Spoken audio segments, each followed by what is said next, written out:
Let's kick off actually and get stuck into the first game. We have two of the newest faces in the competition in the Cowboys and Sharks. To North Queensland first, looking to claim their first win at home. Last week the Cowboys won it on the bell. Dib, Tillett starring in their first outing at halves partnership. Their combination will only get better as we go, don't you think? Yeah, absolutely. So we spoke last week about the combination, knowing that they had had some experience with each other in the past. And it worked well, and they are certainly in step one of the building piece. And I think Tallulah actually really exceeded my expectations. She was really settled, calm-headed and confident in her position. Some of her passes and her vision were just right on. Do you think it was like a really quick connection? Because it was in All-Stars that they had that halves partnership. It's been a while since they've been on the field together. It was quite a while back in February.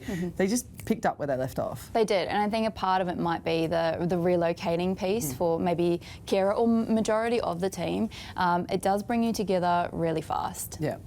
All right, well, let's head over to the Sharks. They'll be looking to get back into their groove after a loss last week. Only one loss behind the Cowboys. They were great early in that first half, but they couldn't quite put that full game together. They get Jada Taylor back in their back row as well too, in the fullback. Similar lineup to what brought them success earlier on in the competition. You spoke about Holly Wheeler coming back into the game as well too. She had an outstanding game as well. She did have an outstanding game, and for her as well, coming back from injury, she's going to grow and grow every single game, and it's like her second game. Not too many minutes in her first one, so I'm expecting her, I know she's her own worst critic, so I'm expecting her to come out firing, even more fiery than we saw in the game just gone. But we've got an exciting new talent that's coming on, Georgia Ravix, as a winger, so I know she will be very hungry, and as an athlete, she is an absolute beast. She's a debutante. What do you know about her, aside from being a beast? Yeah, well, she was with North Sydney Bears for her debut year, and then she, on her first game, suffered an ACL injury, which within the first 30 seconds or so. So she has been hungry to get back, had a great season with the Bulldogs, the Doggies, and then got her chance now. So waiting patiently, but I do know that she is a freak of an athlete, and I cannot wait to see what she does. All right, now let's head to CommBank Stadium for the West Tigers and Dragons. Both sides coming off narrow losses in round 4. For the Tigers, they exploded onto the NRLW seed at the beginning of the season. They've kind of dropped off the last 2 games. Their defence letting them down last week. I think it was 36 missed tackles. They're now back at home. They've got former Dragon Kezzy Apps facing off against her former team as well too. She'll be on for a big one. Bovedy Welsh also named to start. What do you make of that scene? Look, I think Kezzy Apps, knowing her and how she plays, her heart is always in the game. So it's going to be an emotional game for her, I think. She's always been a Dragon, and to come back playing against the Dragon is going to be a big game for her. But she's been in great form. The second row position for her, which she's been in steadily for the Tigers. When she was in Dragon, she was swapped around a little bit. She's really made her mark, so I think that she'll be an outstanding player for this particular game. But like you said, the Tigers have definitely, they went flying, and then now they've found a little bit of resistance because other teams are starting to find their feet as well. So you're exactly right, but it will still be an amazing clash. All right, well, let's head over to the Dragons side. They're going to be reeling after that Golden Point loss against the Raiders last week. Only one win this season. You know what Sowy's like. You know him really well. He's wielded the axe here. A very different 17 to the last side. Yeah, but we saw some big switches in the first 2 games as well. And I do wonder what he is, like what the sense behind some of his benchings is as well. Is it just to make sure, like he actually did say in one of his interviews, it's a very, very long season. So being very mindful of not overdoing it on each of the girls, which means that every single girl gets a really good opportunity to play.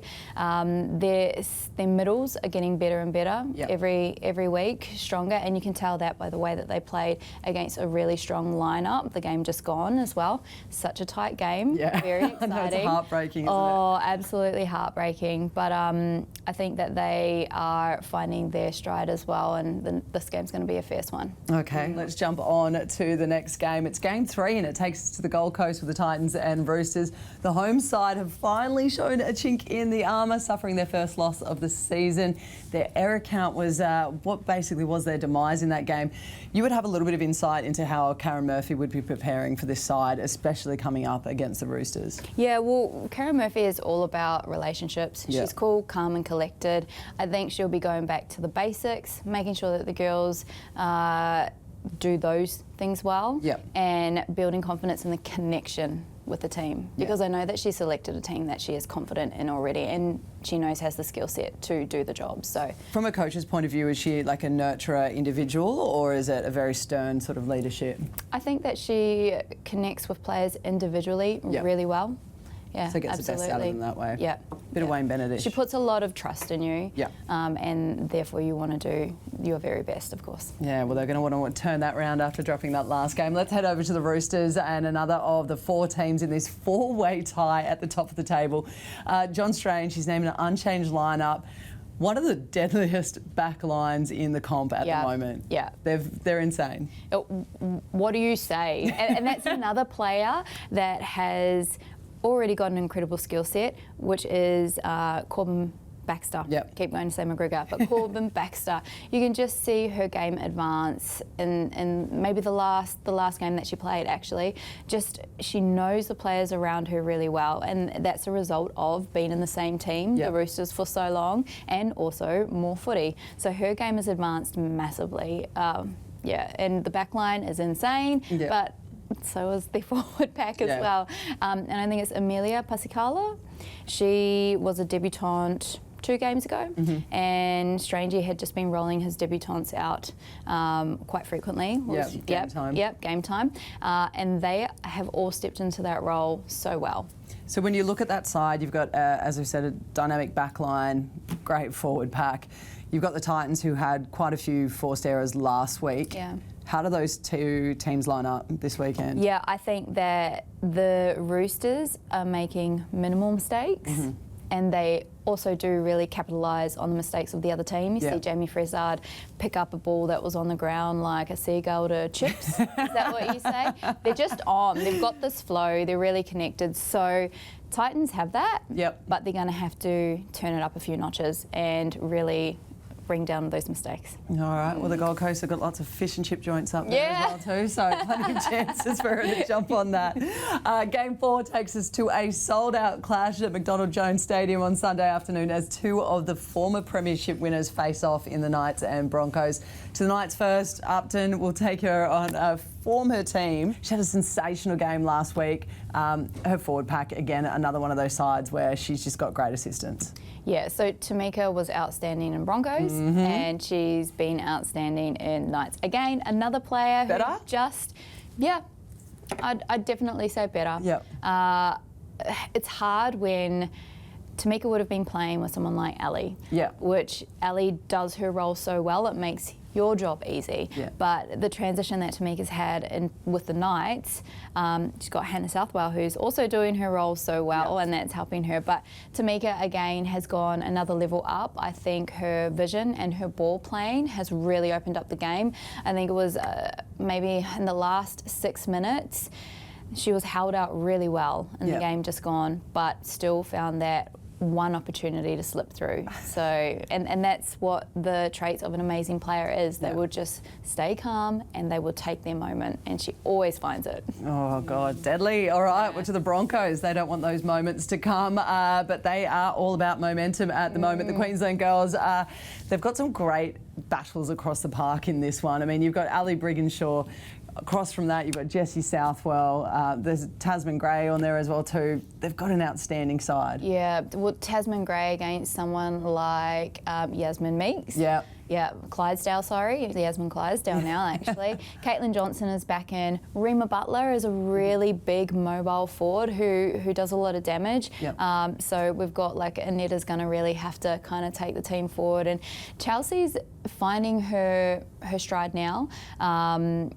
Played the Eels last week and got a really good try, a really good, strong try through the middle, and that is the kind of try that she loves, close to the line, using all of that power that she has, and obviously coming away with a score. But this is going to be, a really good one to watch. Bronco got some confidence. Yeah. Against the Knights in a home game, in a sold-out crowd. Yeah, exactly. It's going to be amazing. The lift will be there. Yeah. All right. Well, our final game of the round sees the Raiders host the Eels in the nation's capital. And Shani, this one would have been a little bit under your microscope this week, funnily enough. Let's take a look at the Raiders first, though, before diving into your side's prep. They claimed the Golden Point victory last week, maintaining their top 2 position on the ladder. Zahara Tamara was a standout. I mean, what are you expecting from them this week? I don't know. Again, Shantae, she's also really improving. It's just like this, I think, was a pinpoint week, the round just gone, where players are really starting to show what they can do as individuals, and then the team themselves are gelling as well.